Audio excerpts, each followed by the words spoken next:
Chlastáme si bez hranic. A střílíme do kanic. Chlastáme si bez hranic a střílíme do kanic. Nimrod jsem a pušku mám. Do prasete kouli dám. Na pasu si břicho. Prdy ruším ti cho. Nachádzame sa v Rychlebských horách a žiaľ častým javom je tu, že v lese nájdeme prasa postrelené, uteče im a potom 2 mesiace hnie. Ešte smutnejší jav.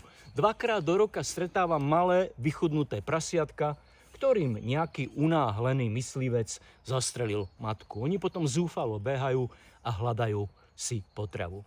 Pritom zo základných poľovníckych regulí vieme, že poľovník má strieľať, iba keď je istý, že trafí na komoru a naozaj to prasa zabije.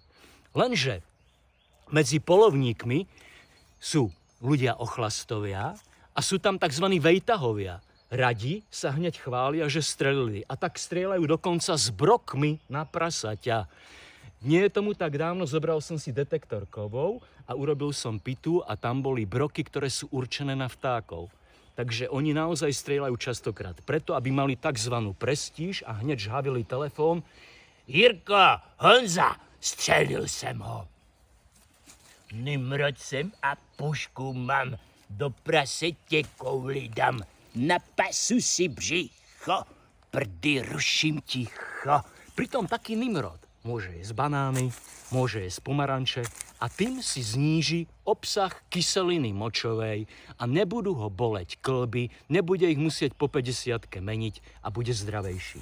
Zamyslite sa nad sebou a tí inteligentnejší z vás apelujte na tých alkoholikov, aby strieľali iba keď sú si istí, aby neboli takéto po lesoch chudiatka, mŕtvé prasiatka.